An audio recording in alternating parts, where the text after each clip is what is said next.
Welcome to the Deconstructing Data podcast and live stream. I'm Jessie Lezak, and it's 200 episodes. Yeah, I love that new opener. That surprised me. I wasn't prepared for that, so that was great.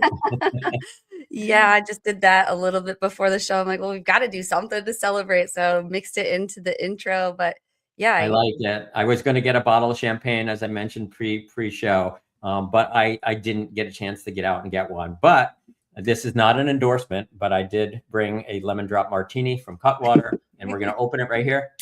Ooh, nice. Ooh, love that.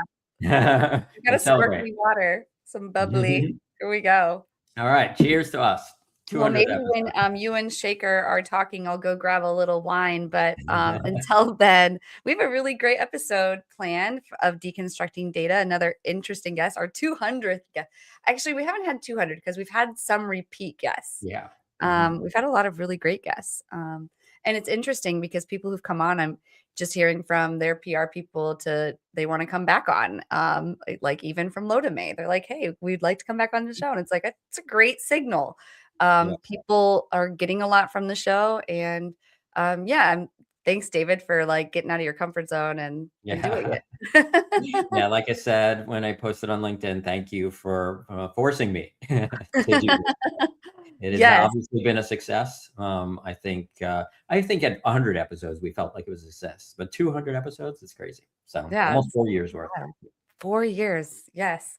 Well, on that note, we are pleased to welcome, we've got Shekar Raman here. He's the co-founder and CEO of Birdzi Incorporated. Thank you for being here, Shekar. You're welcome. Thank you for having me on the show. I'm hearing all these amazing things about your show, so I'm super excited to be on here. Well, awesome. Well, we're happy to have you here on this 200th episode, Shekar, and we'd love for you to kick it off for us and give our viewers and listeners a chance to get to know you a little bit and get to know a little bit about Birdzi. So love to hear your story, what led you to become co-founder and launch Birdzi, and tell us a little bit about what you guys are doing for your customers today. Sure. Thanks for the question. So I'll do the quick, what we call the bird's eye view. Background, I'm an electrical engineer, have really nothing to do with grocery retail. Worked out of college in something called the Human Genome Project that a lot of your listeners may have heard of.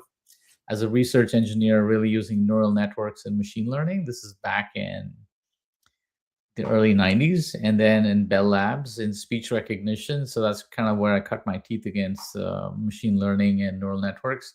And then moved to Wall Street for a bunch of years. And then one day, this is purely accidental, my daughter came to me when she was in elementary school with a Invention Day project that she needed my help on.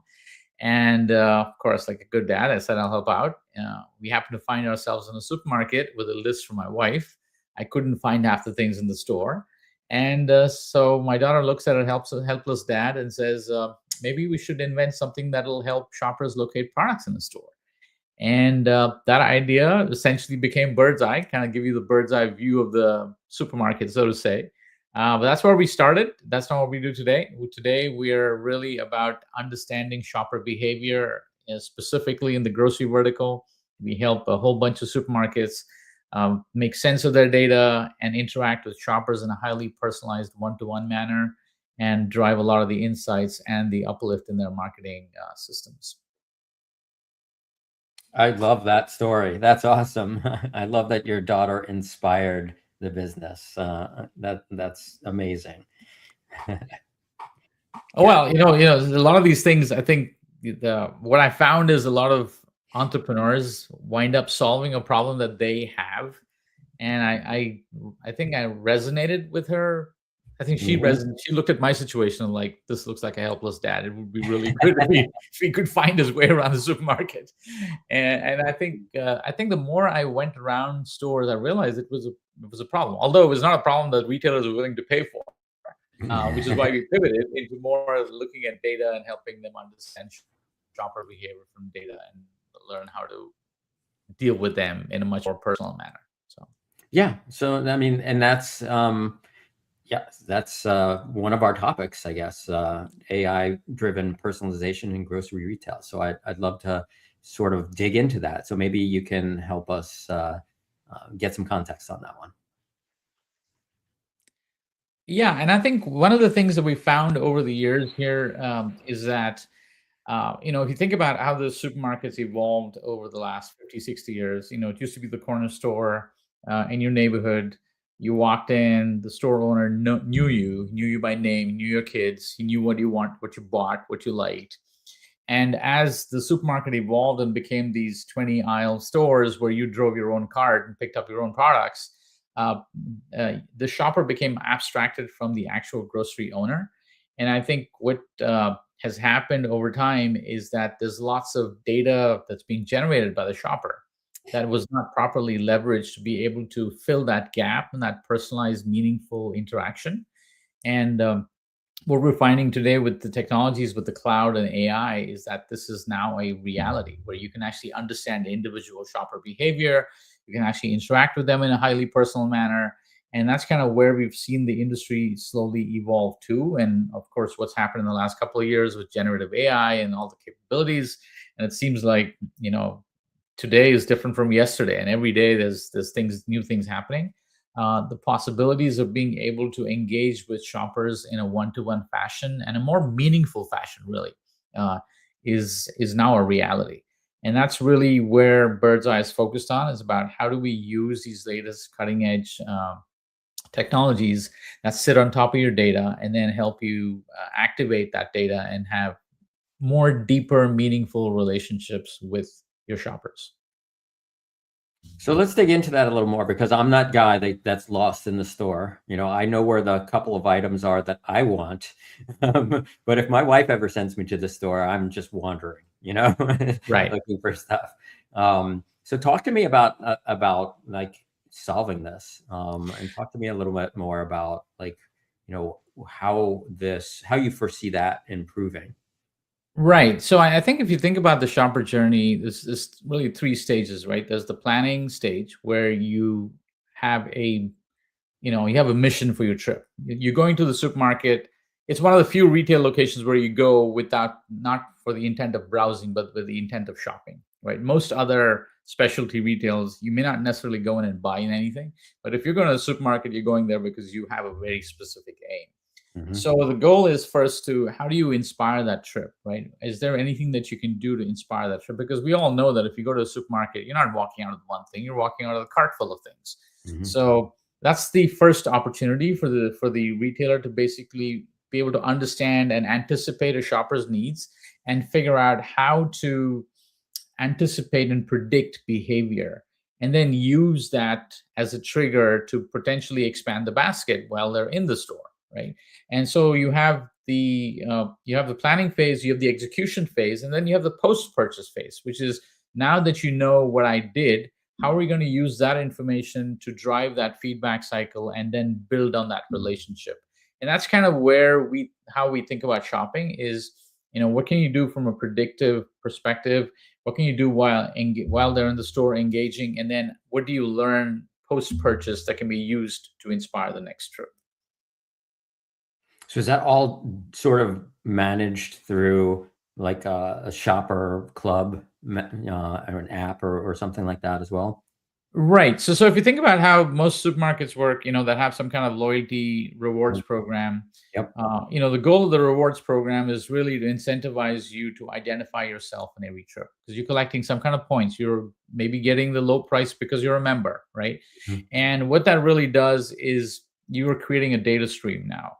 And that data stream is what is so powerful if the retailer can leverage that data stream properly to really understand intent and then execute on that intent and then understand the impact of their campaigns. Hey, did this promotion work for this customer? Did it not work?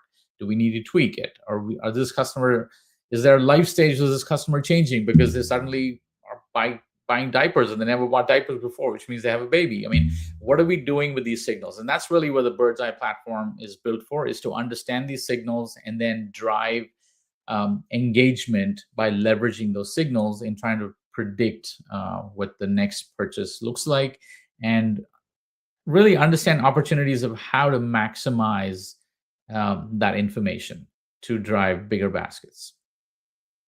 Yeah, as a data guy, those are great signals, and I'm like, Right, all exactly. excited about that. Yeah, for sure.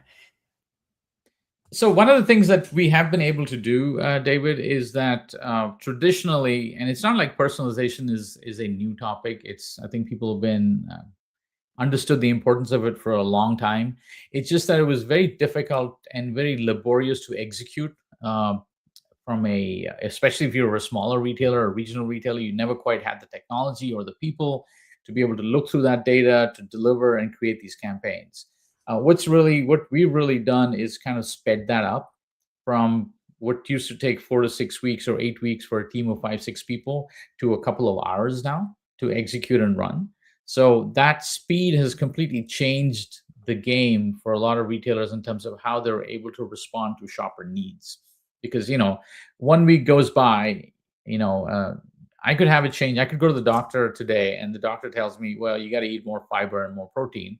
And I changed my diet, and I changed what I shop next time I go to the supermarket. Question is, how long does it take the retailer to understand that shift in behavior and change how they communicate to me?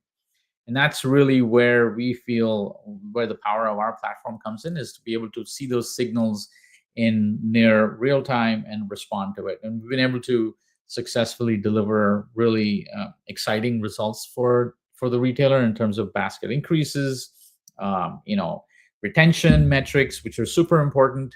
Because what happens in supermarket grocery is that, especially if you have a loyalty program, you understand that your top 20% of your shoppers typically generate about 65 to 70% of your revenue. So retaining shoppers is like super important. So making sure you are on top of that data, understanding who your core shoppers are, and making sure you're addressing them is really where the strength of. So we have a platform called Whisper, which allows you to do that one-to-one personalization from using first-party data. So this is awesome. Help us understand a little bit more about like results. You touched on it a little bit. Mm-hmm. And I'm always interested, especially when we're talking about implementing AI in situations like what improvements are we seeing? What is the return on the investment? And you gave us like a little bit of a hint that of what the improvements can look like. What is a typical retailer supermarket seeing in improvement in sales, employing some your platform, for example? Yeah. So I'll caveat this by saying, obviously, the retailers, the results may vary based on the level of engagement with the retailer, but in some cases, we're seeing about 55% engagement, which means of the audience being targeted, 55% are engaging. We're seeing basket increases of between 17 to 30% on a trip. We're seeing retention metrics go up by about 50 to 60%. So which means if you're retaining 60% of your shoppers, you're now retaining 75% of your shoppers, right? Mm-hmm. So obviously these are metrics that can vary based on where the store is. Is it urban? Is it suburban? Right? How much competition there's around? So there's a lot of variable. But Birdzi's got a retail deployment across the country, so we kind of have stores across really the entire nation.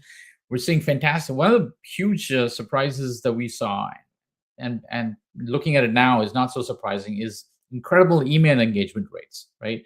Email is really a platform where we now get tons and tons of email, lots of them spam, and we've actually built filters now to filter out meaningless emails. But we're seeing incredible engagement on the email front, where people are now habituated and looking for these personalized emails, which have their deals for the week or the deals for the month, right? So the email open rates have really skyrocketed. Email engagement, click-through rates, in the double digits. Customer retention as high as 89%. We've seen overall item additions, so average of 1.2 to 1.5 items added to the basket per trip, which for a retailer is huge when you think about it. Because at the end of the day, the only way you grow revenue is you either get you get more shoppers in, you get shoppers to buy more items, or you get shoppers to buy the more higher priced items. Those are the only three ways you can actually increase revenue, right?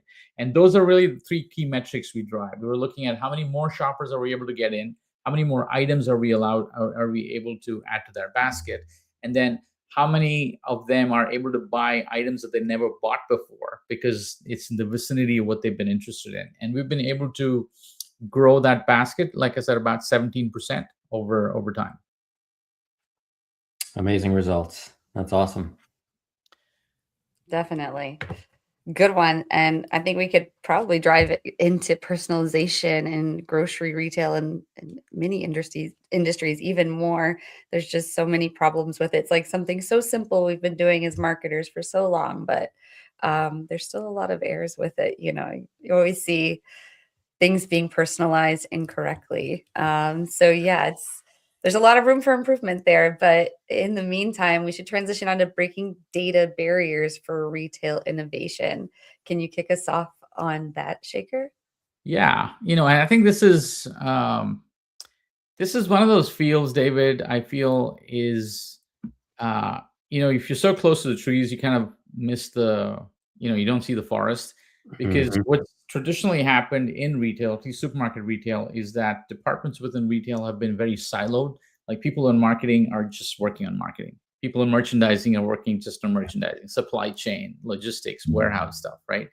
And the supermarket retail, especially because it's a 24/7, 365 days a year business, people really don't have the time to step back and see what's the big picture. You're so steeped into it.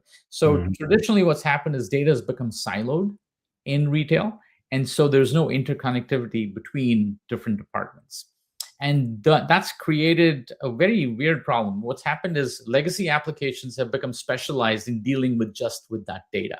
So Mhm. now connecting different data silos has become challenging, because each application is using its data in its own way, and it's become very proprietary. Yep. So trying to get a broad view of that has really become a huge challenge. And for retail to really get on the AI bandwagon, as well as I do, data is the new oil, right? If your Mhm. data isn't in a place where it can be used by AI is not going to do much for you. And that's kind of where we see that, we've helped retailers kind of unify that data. They haven't been able to do it in-house, so we typically uh, get feeds of their data, and we've built an entire data lake and data warehouse where we unify all those elements, and then we're able to, on top of that, enable some cool AI functionality on top of that, right? And that has been a massive help for a lot of our retailers. They depend on us today for their day-to-day analytics, insights that are being driven off of that, because internally they're still siloed in their operation, but they're able to utilize the Birdzi platform to unify their entire data set, right? And Yep. that's kind of where I see the new power. It's almost like having the brain and the eyes and the hands all now connected in one body. They used to be all separate in different places, and now Mhm. you can now act in more cohesion and achieve a goal, right? So it's not just, I think today it's not just about insights, it's about action. It's about taking decisions and taking action. And I Yeah. think for the longest time, we've just been happy with getting insights and dashboards and BI, right? Without the ability to act on that data. But I think those days are changing. And with what AI is doing and what agents are doing, you want to be able to act on that data as well. Yeah, absolutely. And that data silo problem is a problem that exists across many industries. We've seen it across the board, and the bigger the company, the bigger the problem. And they all think, oh, we're such a big company, we have all this data. But that data silo is the barrier to really making an effective use of that data and being able to take action on it, just like you're saying, and being able to use it in an AI atmosphere where that data can be useful in taking action for you. And so that's a very common problem. And it becomes your problem, right? Because while you have the ability to solve this problem for customers in the retail industry, first they need to get past that barrier. And Right. so, in order for them to get past that barrier, a lot of times it's like, okay, they don't know how to approach it, so it becomes your problem. You have to, do it for Correct. them. And that's why so many of these data collaboration platforms exists, is to try to help resolve those problems as well. Correct. And one of the things we are also noticing, David, is that uh, the interconnectivity of the data also helps the retailer think of their business more holistically. Otherwise they've been thinking in terms of, hey, okay, what are we doing in marketing? What are we doing in merchandising? Instead of thinking more holistically as a business. And I think when your data is connected, you just have a bigger and broader view about how to move your business forward or what's impacting your business. When data is not connected, insights are isolated and they're rarely connected together to create a more unified solution. Yeah, absolutely. So I like to ask this question of a lot of people. I like to sort of look into the future, and I think you're a great person to ask this question too, with all of your experience. And so, looking into the future, where are we going with this? Like, what? And I'll preface this: if you've heard of some of my podcasts in the past, you've heard me say early on in the podcast. Again, this was almost 4 years ago. We did this 200 episodes.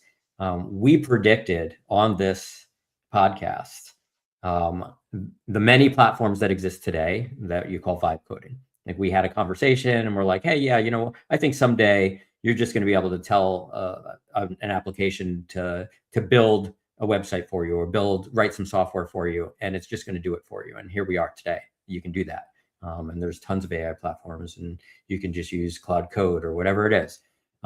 So let's look into the future. I'd like to be able to, like 50 or 100 episodes from now, be able to say, hey, I had this conversation with Shekar and he predicted where we are going to be with respect to AI-driven personalization in retail. So talk to me about where you see the future in this. Well, I think the first thing I'll tell you is that the rate at which things are changing, you may not have to wait 50 or 100 episodes. Yeah, exactly. Yep. Right. I think the pace at which things are changing 2 weeks from now is maybe a reality.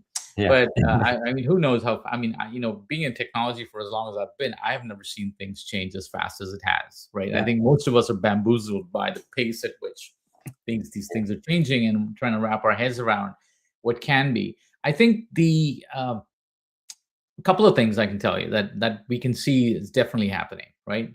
Which is a more unified interface into your enterprise, right? Which is, I think the silos are breaking down. I think you're going to have a central brain that runs the outfit.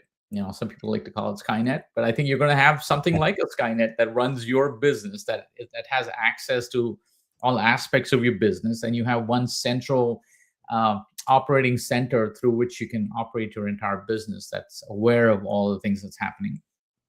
I think it's going to start today with a intelligence layer where you're getting insights and decision inputs, but you still have to make the decisions.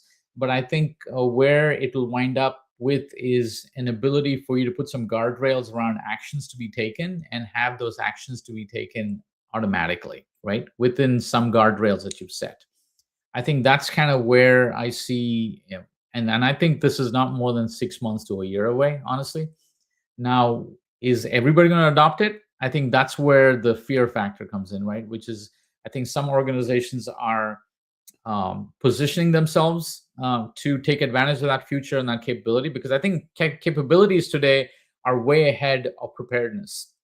I think the capabilities that exist in the market's not really prepared to take advantage of all of that. But you're going to have some retailers who have the foresight and are preparing themselves to take advantage of those capabilities. And those retailers are definitely going to have an edge in the future. So I think you're going to have the ability to automate a lot of these tasks. And I think the focus is going to become on human interaction. I think where we're going to go is, I think people skills, all the soft skills about customer care and human to human interaction are going to become premium as we go along. And I think a lot of these amazing visionaries have already talked about, how the humanities is going to become such an important part of our future, because technology is going to be able to do a lot of the mundane things.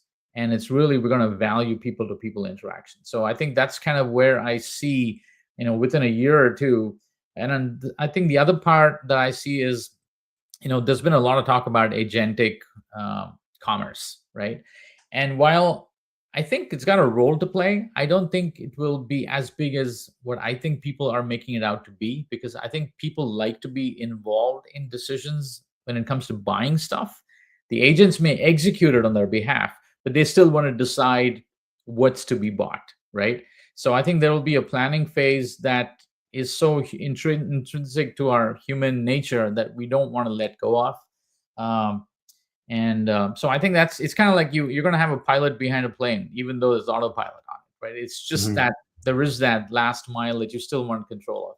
So that's the immediate thing that I can see and happening in retail is more automation, more interconnectedness, and more big picture thinking in terms of how to grow your business. And there's this great book by Dan Heath called Upstream, right? I don't know if you read it, but it's really about upstream analysis, right? So the book starts with a very graphic picture of kids drowning in a river and people jumping in to save them, and there's more and more kids coming down the river, and then they realize that there's somebody actually throwing the kids into the river a couple of miles up, so they decide to go upriver and stop that person from throwing the kids into the river, right? And I think so much of what we're doing today is downstream analytics and downstream action. I think where data really leads you is really how to do this upstream intervention, right? So I think retail is going to become about, I hate to quote this movie, but Minority Report, right? It's going to preempt the action and understand and be able to either intervene or, predict what you're likely to do. That's kind of where I see things going, but that can only happen if all the pieces of retail are connected well, right? Which means data has to be clean. It has to flow neatly between systems and accessible to a central brain. And you can do that from a bird's eye, right? Yeah, that's what we're attempting to do. I mean, it's not an easy problem. So I think there's going to be obviously lots of players, but I think having lots of players is what makes innovation go faster, because you're always trying to be better than the other, right? And then that drives the edge in terms of what you can push the envelope, so to say. Very cool. Well, we got a long comment. I didn't want to cover anyone's face when they were talking, so I thought I'd come back to it when I could talk about it. But Courtney's saying, David, absolutely. Jessie, if an offer, message, or recommendation isn't relevant to a customer's needs, habits, or timing, it becomes easy to ignore.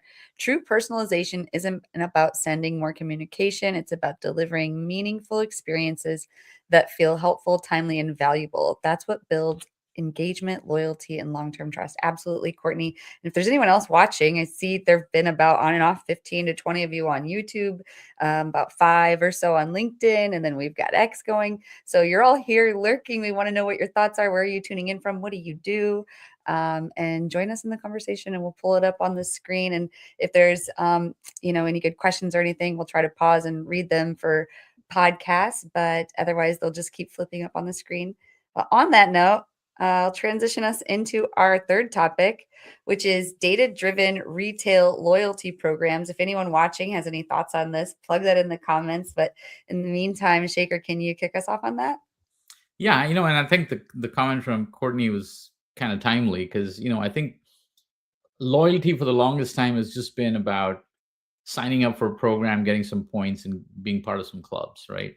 And I think that definition of loyalty is changing. I think loyalty is something that you earn, and I think the real currency for loyalty is trust. I think especially in supermarket retail, it's about do you really understand your shopper, right? I mean, I've been shopping with a store for 5 years, and if I'm still getting offers for Oreo cookies, and I've been on a sugar-free diet for 4 years, what's that telling me about how much my supermarket understands me, right? So I think when I think about data-driven retail loyalty programs, it's, are you using the data that your loyal shoppers are generating to truly build meaningful relationships and value for them? And I think that's, we're finding that retailers who do that drive much more stronger loyalty, and the stickiness becomes higher, because it's kind of like if I go to a restaurant and the owner of the restaurant knows me, knows my preferences, knows my allergens, knows my preferences of food, and is able to come in and treat me on a personal level, it just gives me a completely different level of relationship, as opposed to a place where I have to go and explain myself every single time. It's just the pain of doing that is going to keep me from switching loyalties, right? And I think that's kind of where supermarkets have to go. What we've seen is that it drives an incredible increase in retention, triple digit in some cases, about 16-20% increase in trips per month. about 23% increase in spend per month. So these are all factors when you think about the human side of it. Once you trust somebody, you rather do business with them. It's so much easier. Once I find a mechanic that I can trust, I'd rather go back to the mechanic every single time, even if it's going to charge me a few bucks more, because the trust factor is what is ultimately valuable to humans, right? And when your data is able to inform you, then you have to figure out how to leverage that data to build that trust, because that's ultimately your currency, right? And that's why people will stick to you, because they just trust you. Yeah, that's a great point. I think trust is crucial in building relationships with brands and people, right? And I think that a lot of brands overlook that, and they lose the customer in the exact way that you said. You're sending them offers for things that you already bought, or things that you don't buy, or things that are so far away from what you would normally buy. They don't know you. They haven't built a relationship with you. They're clearly showing they don't, that you can't trust them in that sense to understand what your needs are.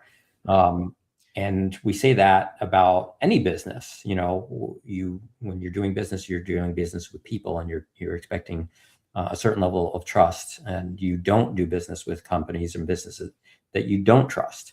And so when those loyalty programs do things that, sort of lose that trust relationship with the consumer, they'll lose the customers. And I think that a lot of companies have done that over the years, not truly understanding the value of their own loyalty program, or their own, newsletter, even, email lists. They email you too often. My wife was telling me about, she bought something from, I don't even remember what it was. I think it was some online jewelry retailer, and she bought a gift for somebody. And after that, they started emailing her literally like 3 to 5 times a day. Like, how many times do you need to be reminded about this brand because you bought something from them once, right? And so how quickly will you unsubscribe when that happens? That's just and once you lose a customer, they're gone, right? They've managed to build a horrible relationship with their customers by doing that. Yeah. And what we find is you need some proxies to be able to measure trust, because trust is obviously an abstract thing, right? How do you know somebody trusts you, right? So you're looking for signals in the data which act as a proxy for that trust. So with supermarket grocery, where you have so many categories and so many products that people can buy, it's very different from a shoe store, where the only thing you can buy is shoes, right? And you're going to go only so often. But in supermarket, so what we've done is we've come up with a think of it like a FICO score for a shopper, right? It kind of measures the shopper's loyalty towards the retailer, right? And it understands life stage of the shopper, so it's relative to that. Like, it knows that, hey, if you're a shopper with 3 kids, a family with 3 kids, you're going to spend X dollars, and if you're a senior, retired, you're going to spend a different amount of dollars. Now, both could be loyal. Just because you spend less doesn't mean you're less loyal, right? So I think being able to understand that in relation to that is critical for you to be able to understand loyalty and use some of these data elements as proxies. And so the Birdzi platform uses what we call it a KIC score, KIC score. We use that as a proxy for loyalty to measure, is that going up, going down? Is it going down because of change in life stage? In which case, we put you in a different bucket, so we can kind of measure your trust factor within the life stage that you're in. Yeah, that's excellent. Yeah, it's so important. It's not a loyalty program if you're pushing people away, right? Right. Exactly. And you can't buy it either, right? So yeah, It's a disloyalty program if you're pushing people away. Yeah. Well, thank you for all of your knowledge on that topic of data-driven retail loyalty programs. Is there anything else you'd want to add before I transition us on to tech stack? I mean, the only thing I can tell you is, I mean, in terms of proof points, what we've seen is that we've been able to successfully, most retailers think of their loyalty program in terms of tiers. They build out tiers of loyalty, bronze, silver, gold, platinum, whatever it is, right? You have it in frequent flyer programs, and we're all trying to become platinum or 1K or club, whatever it is that you fly. Yeah.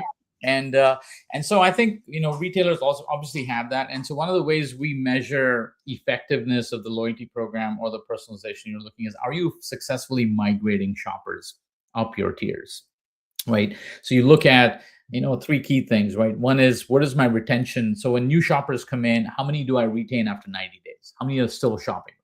Right. Number two is, what's the velocity at which a new shopper becomes what I would call a loyal shopper, right? Who's coming back again and again. Whether, let's say, you got a spend threshold that you're trying to hit. And number three, year over year, how many shoppers am I retaining across my entire shopper base, right? So those are three very simple metrics that pretty much everybody can look at and look at the health of their business. Am I doing good in these three departments? If I'm not, then let me look one level deeper. Why is it not happening? Right. So I think we start thinking of that, how to dig into your data and kind of do the Sherlock Holmes episode, dive in, let's figure out exactly what's going on, because the clues are all there on the data.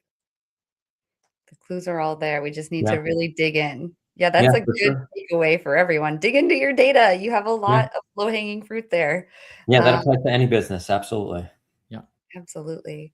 And then our final topic that we ask all the guests at the 200th time, what are some of your favorite tools in your tech stack? And I will have to say, 4 years of this, we've seen sort of like an evolution. Like in the beginning, before ChatGPT, there were fewer AI tools. And I think there's some that we hear consistently, probably HubSpot and Slack. But yeah, I don't know, any sort of like, I guess, reflections on tech stack from you, David, before we hand it over to Shekar? Yeah, I mean, for me, it's definitely, to your point, it's definitely evolved. And like we've said over the past, few months, we've been saying, like, we've actually been telling people, please share whatever AI tools you have, because there's so many new tools that come out like daily, like probably hundreds, if not thousands a day, that no one can keep up with them all, and we all have our basics. And, I personally like Claude. That's my favorite, on the AI side, but there's so many other like tools and things that people are using for various different things, whether it be for managing projects and managing your day to day, or advertising or marketing or whatever it is. Like, there is so many different types of tools out there that we always just like to have people share what they can, because it's inspiring. Like, we listen to you, Shekar, and we hear all of what you've shared with us today, and your knowledge and your background and your experience in data and retail. And it's like, oh, okay, and oh, I'm using this tool to manage my day to day, and it's like, oh, okay, well, if that really works for him, I want to try it too. And that's kind of the feedback that we get from our viewers and listeners. It's like, it's inspiring to hear what people are using in their day to day. And everyone, finds it helpful. And quite frankly, I do too. I learn something new every day on this show. So, yeah. And I think from a personal tech stack perspective, I'd say there's two things that I've been using off late that have completely made a huge difference to me. I think first one is Notebook LM by Google. I use it all the time to summarize documents, ask questions of documents, point it to a folder on my Google Drive and ask questions. And the other one, I think, was also launched by Google recently, just a couple of weeks ago, is an app called Hux, Huxe. I don't know if you've seen it. No. But you can connect it to your email in your calendar and a bunch of other things, and it'll kind of summarize the day for you with a 5-minute podcast in the beginning of the day. And I found it super useful. It tells me, hey, here's emails you need to pay attention to. Here's meetings that are conflicting. You got to figure out which one to jump. So it's a quick 5-minute summary. And I've also added in, little bits. Tell me if something's going on in retail and AI, quickly summarize that. So I got while I'm morning, getting ready for my day and shaving or whatever, and I'm, just playing the Hux podcast and just get caught up for the day. So I found a few productivity tools. Notebook LM, of course. I use both Claude.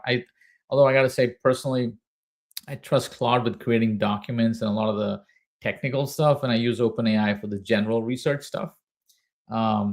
And then internally, we have a tool that we built called Ask Kia. Kia is our bird. It's our parrot bird that represents Birdseye. And Ask Kia is our generative BI interface, which is connected to all the data that we host.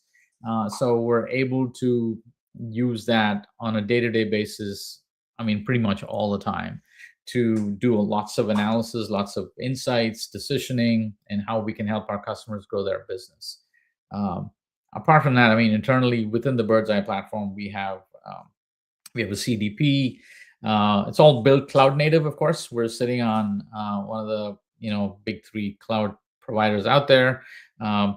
And Whisper is our personalization engine. We have a tool called Journey, which is kind of, think of it like a customer lifecycle management tool. So lots of cool technologies internally that we wind up using, just even internally within Birdseye, to do analysis and execution. And then the other piece that I found super interesting from a personal perspective is, we use Monday.com to manage all our projects, and with the new AI agents, it's become super powerful. We use Otter for record all our meetings. We use Slack, of course, as a central place how we communicate with everything that we do within the company. And now, because we're a cloud native company, we have to manage costs. We use a lot of agents to monitor our cloud usage and our token usage, to be able to let us know, when we're hitting thresholds, when we're hitting budget. Because, some of these things the rate of adoption has just skyrocketed, right? So being able to manage your token budget, what you're spending on it, has become all super important, and it's impossible to do it manually. So you actually need AI agents, and we use a framework called a LangChain and Langsmith and LangGraph to really, do all our agentic orchestration layer. So, and who knows, David, where we'll be 2 weeks from now, Right. Who knows? Once there's physical AI, God knows what happens, right? Yeah, no, this is awesome. I appreciate you sharing all of that. And I've taken some notes. I hadn't heard of Hux before, so I'm going to check that out for sure. I've been wanting Microsoft to do something like that with Copilot, but their Copilot, I think, is useless. I just read an article today, not to add to the bashing, but yeah, I think some number that only 3% of the people who use Copilot are actually paying for it, or something like that. Yeah, I saw that. Yeah, it's terrible. It's ridiculous. Whereas Notebook.LM was free with your Google subscription. It's an amazing tool. Yeah, Right. It's amazing, right? So, yeah, thank you for sharing that. And I'll throw one out there just because Hux reminded me of Perplexity's podcast, which I think I'd mentioned on here once before, maybe twice, whatever. Perplexity has this podcast. It's their daily podcast, which is pretty cool. And it's basically, I think in 8 minutes, they summarize the top news in a podcast format. And it's all AI driven. Like there's 2 or 3 hosts that converse kind of like we are. But there's no real people. It's completely AI. And it does a really good job. It's like when you listen to it, it's a video, it's an audio podcast, not video, but you'd never know listening to it that it's AI. Like that's how good it is. Yeah. And the other thing I tell people is getting a dog changed my life, because I could start listening to podcasts on my walk now. Yeah. So, maybe you should get a dog so you can listen to podcasts while you walk your dog. Change your life, because it's quiet time, right? You're thinking about nothing. And I think if you're a founder out there listening, one of the things that I found super helpful is being able to exposing yourself to multiple fields and multiple topics, because your brain then gets, it's firing on all cylinders. You're connecting things, you're connecting the dots, and you don't know, you could be listening to one thing, like this upstream. He's talking about really organizational behavior and changing, and I'm thinking, how can I use that in data, right? And it's, I think, exposing yourself and listening to things like what you're talking about, I think, is really the difference between people who stay stagnant and people who are just moving constantly. Yeah, no, that's a big thing. I've read that about just walking, and whether it's just walking and engaging your mind while you're walking, or listening or listening to a book or listening to a podcast or whatever it is while you're walking, it does something to your brain and engages your brain in a different way and makes you a lot more receptive to information, and you become more innovative and all of that. So yeah, it's all good. And I'll stick a PSA out there, since you mentioned everybody should get a dog. Yeah, go to your nearest shelter and adopt a dog. Exactly. Totally. I mean, I have a dog that's it's a rescue as well. We didn't get him from adopted him. So yeah, absolutely. That was one of my things my daughter insisted on. I want a dog, but I wanted to be from a shelter. So yeah, that's awesome. Or a cat. You can adopt a cat. We adopted a cat from the Humane Society. Awesome. So whatever your pet preference. But on that note, while you were both talking earlier, I ran and got a little wine. So cheers to Deconstructing Data's 200th episode. Shaker, you really made it. Better take a drink or it's bad luck, right? Yep. But on that note, I'll go ahead and close this out, and we'll see you backstage, Shaker. And thank you, Birdzi, for the congratulations on the 200 episode. Just saw that comment come in. Thank you so much. That's amazing. Yeah. Well, I get to. That feels very special. So appreciate it. I'm glad. Well, thank you so much, Shaker. Yeah, we really appreciate you joining us on the show. So thank you so much. Thank you for having me. Yes, thanks for being. So audience members, we want to invite you to get powered by BDEX. Build authentic connections with your audience and drive unprecedented engagement. So just imagine harnessing the power of AI to craft your audiences that truly resonate with your brand, ensuring that your marketing is hitting the mark every time. We want to bring you closer to those marketing goals, and we're eager to guide you. So just visit bdex.com. You can click on the Talk to an Expert button and get powered by BDEX. Deconstructing Data is the show that makes data make sense. Every Thursday, David Finkelstein and myself, Jessie Lezak, sit down with industry experts to unpack how data really drives marketing. We do this in plain language anyone can understand. If you want real insights, real conversations, and zero jargon, tune into Deconstructing Data live on LinkedIn every Thursday at 4:15 p.m. Eastern Time.